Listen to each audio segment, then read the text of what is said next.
Good morning everyone, welcome to all of you अपना school app. अपना school app आपके इन समर हॉलीडेज के अंदर एक बेहतरीन क्लासेस लेकर हाजिर हुए आपके सामने।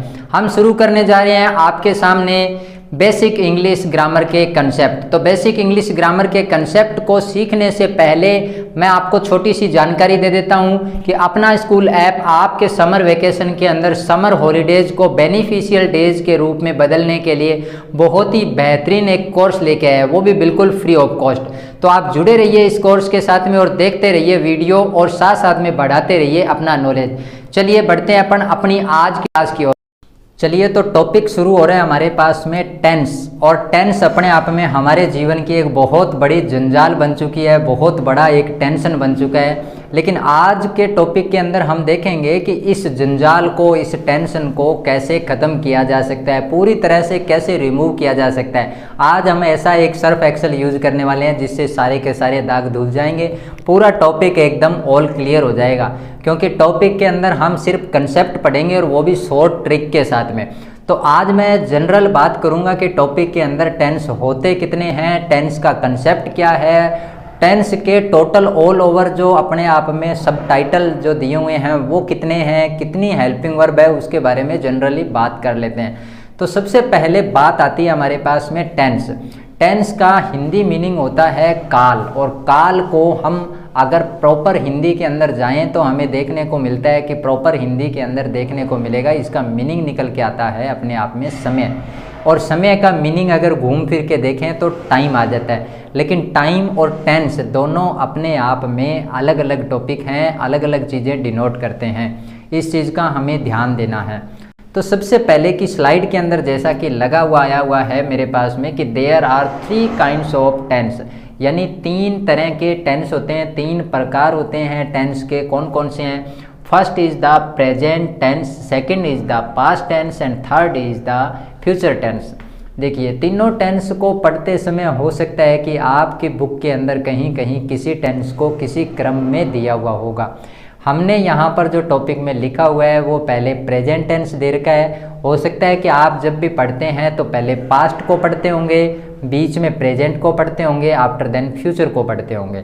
इस तरीके से पढ़ते होंगे, उससे कोई ज़्यादा डिफरेंस नहीं आने वाला है। हम जनरल बात कर रहे हैं, टॉपिक अपने आप में तीनों टेंस को लेकर कवर करेगा, तीनों के बारे में हमें देखना है। तो 3 टेंस के साथ साथ में हिंदी मीनिंग भी लिखे हुए आगे हैं। प्रेजेंट टेंस का मीनिंग अपने आप में है वर्तमान काल, पास्ट टेंस का जो मीनिंग है वो है भूतकाल, और फ्यूचर टेंस का मीनिंग है वो भविष्य काल। ये तो बात हुई टेंस के पार्ट के।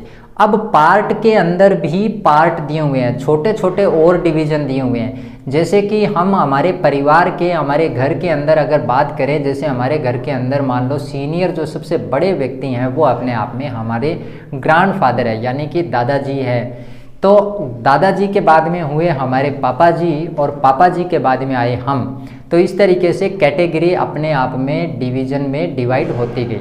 ऐसा ही कुछ टेंस के अंदर है। जैसे कि एक ट्री के अंदर छोटी छोटी ब्रांच बनी हुई होती है, आगे ब्रांच पे जाके छोटे छोटे प्लांट्स के रूप में अपने आप में छोटे छोटे जो पौधे बन जाते हैं, छोटे छोटे उनसे सीड्स तैयार हो जाती है, छोटे छोटे उनसे फ्रूट तैयार हो जाते हैं, छोटे छोटे फ्लावर तैयार हो जाते हैं। तो ब्रांच से ये सारी चीज़ें आगे डिक्रिएट होती रहती है। ऐसा ही टेंस के अंदर है, ये भी अपने आप में एक पोर्शन के अंदर डिवाइड हुआ है। चलिए एक बार मैं टेंस की स्लाइड आपके सामने लगा देता हूँ ताकि आपको थोड़ा सा नॉलेज हो जाए कि टेंस के अंदर कितने टाइप्स अपन पढ़ने वाले हैं। तो मैंने अभी टाइप्स के बारे में बात की। अब स्क्रीन के ऊपर हमारे पास में पीछे सब टाइटल आ गए हैं, उसमें लिखा हुआ है कि टेंस के अंदर each types of tense have 4 kinds. 4 तरीके के पार्ट हैं, 4 तरीके के पार्ट हैं इसके अंदर। और कौन कौन से हैं? पहला पार्ट दे रखा है इंडेफिनेट। इंडेफिनेट के साथ में ओब्लिक लगा के लिखा हुआ है सिंपल। हो सकता है कि आप कहीं कहीं इसको इंडेफिनेट पढ़ते होंगे और कहीं कहीं आपको सिंपल भी पढ़ते होंगे। चलिए बहुत सारे बच्चे जुड़ चुके हैं हमारे साथ में, सबको गुड मॉर्निंग, सबको गुड मॉर्निंग। बहुत अच्छे, फटाफट आ जाइए। आप थोड़े थोड़े देरी से आते हैं, नेटवर्क की शायद प्रॉब्लम आ रही होगी, ऐसा कुछ रिलेटेड प्रॉब्लम होगी। कोई दिक्कत नहीं, फिर भी देर आए दुरुस्त आए। फटाफट वीडियो को शेयर कर दीजिए ताकि बाकी आपके जो फ्रेंड सर्किल हैं वो भी जुड़ जाएं। आज के टॉपिक में हम टेंस के बारे में पढ़ रहे हैं। चलिए आ जाइए। तो यहाँ पर लिखा हुआ है ईच टेंस हैव 4 पार्ट्स। तो प्रत्येक टेंस के 4 पार्ट है। पहला इंडेफिनेट या फिर जिसको बोलते हैं सिंपल, फिर आता है कंटिन्यूस। देखो जो कंटिन्यूस लिखा हुआ है इसके अंदर आपको स्पेलिंग का विशेष तौर पे ध्यान रखना है। CONTINUOUS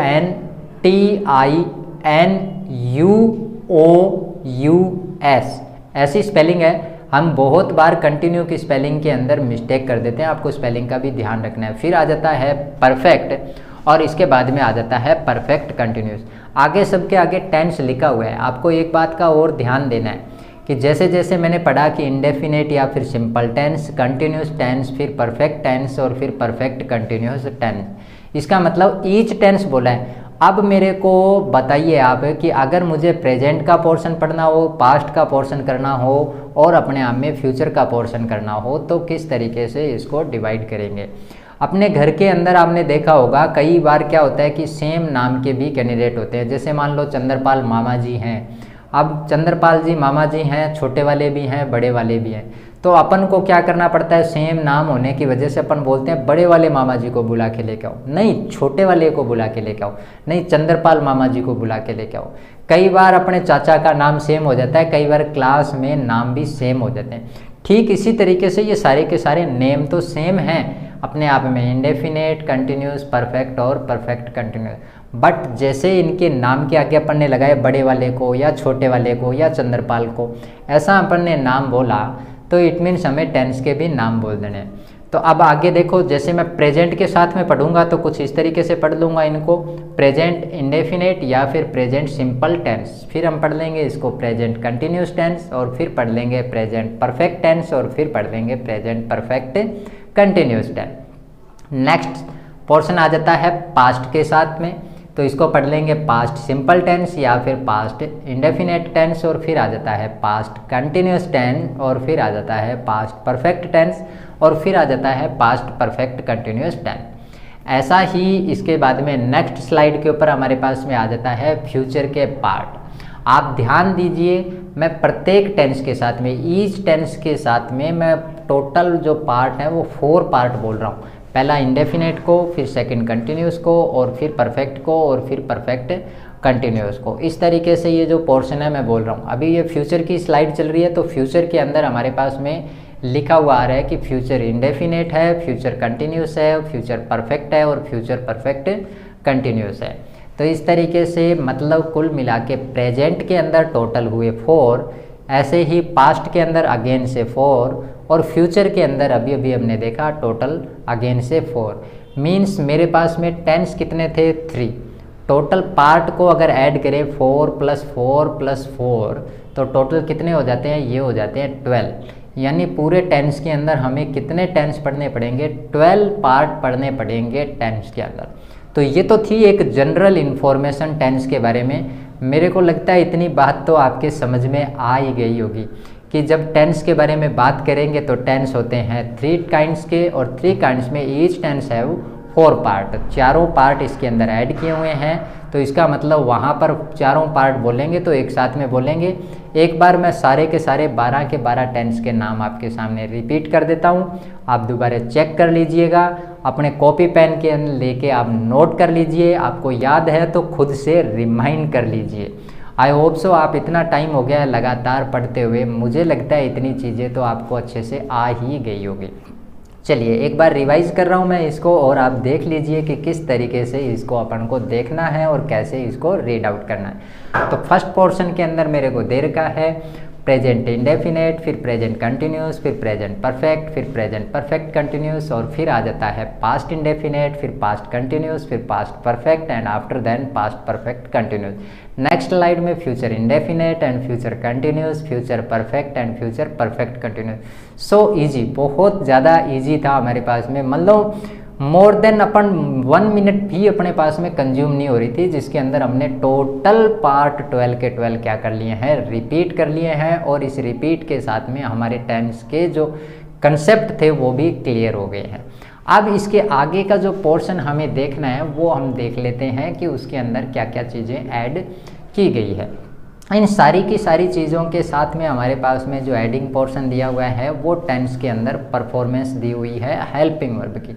एक बार मैंने हेल्पिंग वर्ब की जो स्लाइड है बिना टेंस के स्टार्टिंग के अंदर लगा रखी है, आप एक बार देखिए, मैं आपके साथ में इसको रिपीट करता हूँ और आप भी चेक कीजिए कि कितनी हेल्पिंग वर्ब हमारी ठीक है। स्क्रीन के ऊपर लग चुकी है total helping verb without tense है, ओनली हेल्पिंग वर्ब लिखी हुई है। हम एक बार हेल्पिंग वर्ब को रीड आउट करेंगे ताकि हमें उन चीज़ों के बारे में पता चल सके, फिर हम चार्ट के अंदर बात करें। चलिए, तो हेल्पिंग वर्ब लिखी हुई आ गई है। हेल्पिंग वर्ब देख के बिल्कुल भी घबराना नहीं है, कहीं जाना नहीं है, क्योंकि हेल्पिंग वर्ब ही इसका अपने आप में निचोड़ है, एक तोड़ है, जिससे हम पूरा का पूरा कंसेप्ट क्लियर कर पाएंगे, पूरा टेंस समझ पाएंगे। आपने देखा होगा कि मैंने सबसे पहले हेल्पिंग वर्ब ही क्यों लगाई है। देखो, ये भी अपने आप में एक माइंड मेमोरी गेम है। अगर हमारे को पहले हेल्पिंग वर्ब ध्यान आ जाएगी तो हम नेम के साथ में इसके कनेक्टिविटी करेंगे और पूरा टेंस है अपने आप में पजल गेम की तरह अपने आप में छू मंतर हो जाएगा और वो गेम पजल वाला है वो पूरी तरह से क्लियर हो जाएगा। तो हेल्पिंग वर्ब को एक बार देखते हैं, आराम आराम से हेल्पिंग वर्ब को देखना है और इसको समझना है। तो हेल्पिंग वर्ब में दे रखा है सबसे पहले do oblique does, after then next line के अंदर दे रखा है is oblique are oblique am. Next पे आते हैं तो हैज ऑब्लिक हैव, और नेक्स्ट पे चलोगे तो आ जाता है has been oblique have been. Part 2 के अंदर देखो लिखा हुआ आ रहा है डिड, फिर लिखा हुआ आ रहा है was oblique were, and after then लिखा हुआ आ रहा है मेरे पास में हैड, और इसके बाद में लिखा हुआ आ रहा है मेरे पास में हैड बीन। और अब पार्ट नंबर आ जाते हैं अपन 3rd पे, यानी कि फ्यूचर में। कहता है कि फ्यूचर किसने देखा है, लेकिन मैं ये बात कहता हूँ कि अपना स्कूल ऐप आपका एक फ्यूचर अच्छा लेकर आया है, आपका एक फ्यूचर दिखा रहे हैं। आपका जो बेसिक कंसेप्ट इंग्लिश ग्रामर का है, आज तक आपने पता नहीं कितने टाइप की ग्रामर की बुक रीड की होगी, कितनी आपने क्लासेस ज्वाइन की होगी, न जाने कितना टाइम आपने क्लास में रीड करते समय दिया होगा। बट अपना स्कूल ऐप रियल में थैंकफुल इस चीज़ के लिए कि इतना बड़ा पोडियम, इतना बड़ा मंच आपको एक साथ दिया है, जिसमें इतने स्टेट से बड़े स्टेट के अंदर अगर अपन बात करें, इंडिया के अंदर एक लार्जेस्ट स्टेट राजस्थान, और राजस्थान के अंदर आज आप अपना स्कूल ऐप के थ्रू बेसिक कंसेप्ट, वो भी इतनी गर्मियों के दिनों में समर हॉलीडेज़ के अंदर आप लोग घर पे बैठ के आनंददायक और मनोरंजन के साथ में टॉपिक के कंसेप्ट क्लियर कर रहे हैं, वो भी बहुत कम समय में। मुश्किल से ये मान के चलिए आप 20 से लेकर 25 मिनट कंज्यूम करते हैं अपने लाइफ की, और आप अपने इंग्लिश का जो बैकग्राउंड है वो काफ़ी अच्छा कर लेंगे। बिकॉज जब आपकी इंग्लिश ठीक हो जाएगी तो आप अपने आप का जो पर्सनैलिटी डेवलपमेंट है वो अलग से दिखाई देने लग जाएगा। आपका ड्रेस कोड क्या है, इसको आपका सिर्फ और सिर्फ 2 मिनट के लिए इफ़ेक्टिव रहेगा, बट आपका नॉलेज क्या है, आपका वो पर्सनैलिटी डेवलपमेंट इसी से दिखेगा, क्योंकि बोलता है हमारा नॉलेज। तो फ्यूचर किसने देखा है, पर फ्यूचर आज हम जो चीज़ कर रहे हैं वह सारी की सारी चीज़ें डिपेंड है अपने आप में फ्यूचर पे। अगर हम फ्यूचर को देखना चाहते हैं तो हमें इन कंसेप्ट के साथ, हमारे इस नॉलेज के साथ हमें चलना पड़ेगा। तो नेक्स्ट हेल्पिंग वर्ब में लिखी हुई है हमारे पास में अपने आप में will oblique shall, and after then लिखा हुआ है will be and shall be, और फिर लिखा हुआ है विल हैव सेल हैव, और फिर लिखा हुआ है will have been oblique shall have been. आपको लग रहा होगा कि यह हेल्पिंग वर्ब तो याद करना मुश्किल है, लेकिन जिन्होंने लर्न कर रखी है उन्होंने उनसे पूछें कि कितनी मेहनत की होगी, तब जाके वो हेल्पिंग वर्ब उनके याद हुई होगी। हो सकता है कि फर्स्ट टाइम में भी याद हो गई होगी।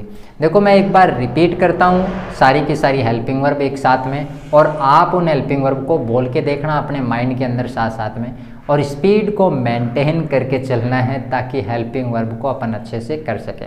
चलिए, स्क्रीन पे आपका ध्यान रहेगा, मेरा ध्यान आप पे रहेगा। आप चेकआउट करेंगे हमें भी कि हम कितना बोल पा रहे हैं, ताकि आपको भी एक मोटिवेशन मिले कि हमारे टीचर जब बोल सकते हैं, बिना देखे हुए इस चीज़ को रिप्रेजेंट कर सकते हैं, तो आप क्यों नहीं कर सकते? बिल्कुल कर सकते हैं। चलिए देखते हैं। हेल्पिंग वर्ब लिखा हुआ था हमारे पास में do does is are am, has have has been have been, फिर लिखा हुआ आ रहा था did, was, were, had been. After then लिखा हुआ आ रहा था will, shall, will be, shall be, will have, shall have, will have been, shall have been. क्या बात, ऐसा लग रहा है कि कुछ एक नया सुरगम तराना चल रहा हो, जैसे कि सारे गामा का एक अपने आप में नया संगीत, एक नया म्यूजिक, एक नई लिरिक्स हमने तैयार कर लिया। हेल्पिंग वर्ब को आप अच्छे से याद करने के लिए एक शॉर्ट ट्रिक अपना सकते हैं। ये है इम्पोर्टेंट फैक्ट। तो शॉर्ट ट्रिक का तो आपको स्टार्टिंग से इंतज़ार था कि कैसे हम टेंस की हेल्पिंग वर्ब एक साथ में याद करें। चलो पहले कुछ कनेक्टिव वर्ड हैं उनको अपन समझते हैं, फिर अपन शॉर्ट ट्रिक की बात करेंगे। देखो मेरे पास में यहाँ लिखा हुआ है डू डज, ये तो चलो ठीक है। इज, आर, एम, इसको देखोगे जैसे अपन लिख रहे हैं इज, तो इज को अपन और आर इन दोनों को एक साथ ऐड करते हैं, तो मैंने इज को एक वर्ड बना दिया ऐसो। क्या वर्ड बना दिया? ऐसो। और आर आगे लिखा हुआ है एम, आर और एम को एक साथ पढ़ के देखते हैं तो बनता है आराम। तो इसका मतलब ये हो गया ऐसो आराम। और इसके बाद में है हैज और हैव। फिर सेकंड लाइन के अंदर जो लिखा हुआ था डिड, और डिड के बाद में हमारे पास में वॉज और वर लिखा हुआ था, तो वॉज और वर को अपन क्या पढ़ लेंगे? वॉज, WAS, जैसे कि व्हाट्सएप लैंग्वेज में पढ़ेंगे तो वो बन जाएगा वॉस। और फिर वर को अपन ओनली वर पढ़ लेंगे तो क्या बन जाएगा? वोसो वर। तो ये दो कनेक्टिविटी के वर्ड हैं जो हमारे को याद करते समय हेल्प करेंगे। कैसे हेल्प कर रहे हैं देखो, मैं एक बार बोलता हूँ फिर आप समझना, और फिर उस टेक्निक को आप अपना के देखना, 2 बार बोल के देखना, आपको बिल्कुल से हेल्पिंग वर्ब है अच्छे से लर्न हो जाएगी। चलिए तो देखिए, इसमें मैंने अभी बोला कि इज, आर, एम को क्या बोलना है, आप बोल के बताएं ज़रा। इज, आर, एम को बोलना है ऐसो आराम, यानी आर और एम एक साथ कनेक्ट हो गया तो वो क्या बन गया? आराम बन गया है। और उधर हमने वॉज और वर के लिए क्या बोलना है? अपने आप में वॉसो वर बोलना है। तो हेल्पिंग वर्ब फर्स्ट पार्ट के अंदर जब बात करेंगे तो मैं बोलूँगा कि डू डज के ऐसो आराम में, डू डज के ऐसो आराम में हैज, हैव ने बजाई बीन। तो सिंपल सी बात, सारी की सारी प्रेजेंट की हेल्पिंग वर्ब आ गई इसके अंदर कि डू डज के ऐसो आराम में हैज, हैव ने बजाई बीन। तो सीधी सी सिंपल सी बात आई हमारे पास में कि डू डज फिर इज आराम यानी कि ऐसो आराम, हैज, हैव ने क्या किया है? बीन बजाइए। नेक्स्ट में अपन जाएंगे तो डिड पे आ जाएंगे, और डिड के बाद मैंने बोला कि वॉसोवर बोलना है, तो डिड के वॉसोवर के सिर पर बैठकर बजाई बीन। इस बार क्या किया है? डिड के वॉसोवर सिर पर बैठ के बजाई बीन। अब देखो सिर वर्ड जो आया है वो हेड के लिए हमने रिप्रेजेंट कर दिया है, तो हेड को अपन ने शॉर्ट फॉर्म में क्या बोल दिया? हेड यानी सिर बोल दिया हमने, लेकिन यहाँ पर HAD हेड है, वो हेल्पिंग वर्ब की बात कर रहे हैं। तो डिड के वॉसोवर में सिर पर बैठकर बजाई बीन। तो 2 लाइनें एक साथ कनेक्ट हो गई। डू डज के ऐसो आराम में हैज, हैव ने बजाई बीन, और डिड के वॉसोवर सिर पर बैठ के बजाई बीन। यहाँ तक हमारे को क्लियर है। आगे के अंदर तो बिल्कुल सिंपल है, 2 वर्ड याद रखने हैं, एक तरफ विल और एक तरफ सेल। तो सिंपल सी बात, सबसे पहले विल और सेल आएगा, इसके बाद में हमें बी ऐड करना है, और इसके बाद में हैज, हैव का जो वर्ड दिया हुआ था उसके अकॉर्डिंग अपन को हैव ऐड करना है, और फिर लास्ट में बीन। तो बीन तो सब में आएगा लास्ट के अंदर। तो इस तरीके से क्या हो जाएगा? विल और सेल, फिर विल बी, सेल बी, और फिर विल हैव, सेल हैव, और फिर will have been, shall have been. तो ये हो गई हेल्पिंग वर्ब। अच्छा, इतनी सारी हेल्पिंग वर्ब पढ़ी, अब आप बताएं कि टोटल हेल्पिंग वर्ब है कितनी? कितना इंटरेस्टिंग क्वेश्चन है, शायद तक आज तक आपसे किसी ने नहीं पूछा होगा, मुझे ऐसा लगता है।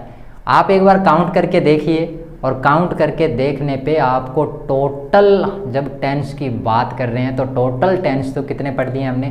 12 पढ़ लिए हैं। हेल्पिंग वर्ब के बारे में बात करेंगे तो हेल्पिंग वर्ब मेरे पास में आ जाती है 12 को, उसी के अकॉर्डिंग लिखेंगे, उसी के अकॉर्डिंग देखेंगे। तो हेल्पिंग वर्ब आ जाती है टोटल 22। कितनी आ जाती है? 22, 2 यानी 22।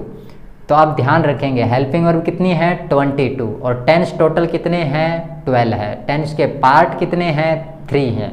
इतनी बात आपके समझ में आ गई होगी कि टेंस अपने आप में 3 और उनके पार्ट की बात की जा रही है, तो अपने पास में पार्ट के अंदर भी पार्ट जा रहे हैं, तो 12 पार्ट हो जाएंगे टोटल, और हेल्पिंग वर्ब कितनी आ जाएगी? 22।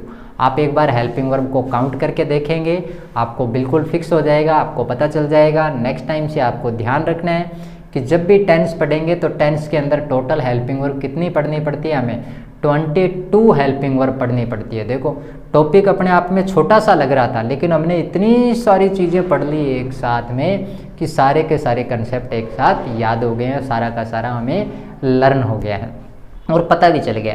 अब इनको सब हम क्या करते हैं, एक बार टेंस चार्ट के साथ में कनेक्ट करते हैं। जो हमने नाम बोले थे वही नाम आपको याद हो गए होंगे। अभी प्रेजेंट के साथ बोलेंगे तो प्रेजेंट इंडेफिनेट, फिर कंटिन्यूस, फिर परफेक्ट और फिर परफेक्ट कंटिन्यूस, ऐसा चलेगा। सेम पास्ट में चलेगा और सेम ही फ्यूचर में चलेगा। तो एक बार कंप्लीट टेंस चार्ट के साथ में हेल्पिंग वर्ब का चार्ट है वो आपके सामने लगा देते हैं। एक बार आप देखिए, ये आपके सामने पूरा का पूरा चार्ट आ गया है और चार्ट के अंदर देखिए एक तरफ लिखा हुआ आ रहा है हमारे पास में टेंस और हेल्पिंग वर्ब, और बीच में पूरी की पूरी जो अभी हमने हेल्पिंग वर्ब पढ़ी थी वो पूरी की पूरी हेल्पिंग वर्ब आ चुकी है।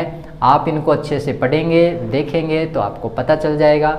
ऊपर हमने यहाँ पर एक तरफ से आप देखोगे तो शो कर रखा है प्रेजेंट टेंस को, फिर पास्ट टेंस को और फिर फ्यूचर टेंस को।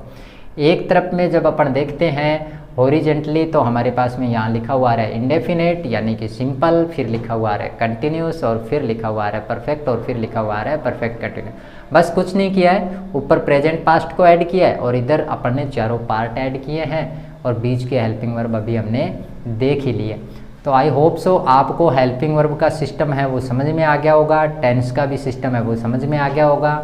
आप एक बार इसको रिवाइज कीजिएगा, फिर बढ़ते हैं हम आगे। नहीं चाहिए, उम्मीद करते हैं आपको आज की क्लास बिल्कुल अच्छी लगी होगी, आपने इसको समझा होगा और समर डेज के अंदर, समर हॉलीडेज के अंदर आप लोगों ने एक बेनिफिशियल क्लास को अटेंड किया और अपना नॉलेज इंक्रीमेंट किया। तो लगातार आप हमारे साथ जुड़े रहिए, देखते रहिए वीडियो। मिलते हैं एक नए जोश, एक नए उमंग और एक नई उड़ान के साथ एक नए लेक्चर के अंदर। तब तक आप सबको bye bye, thanks for watching.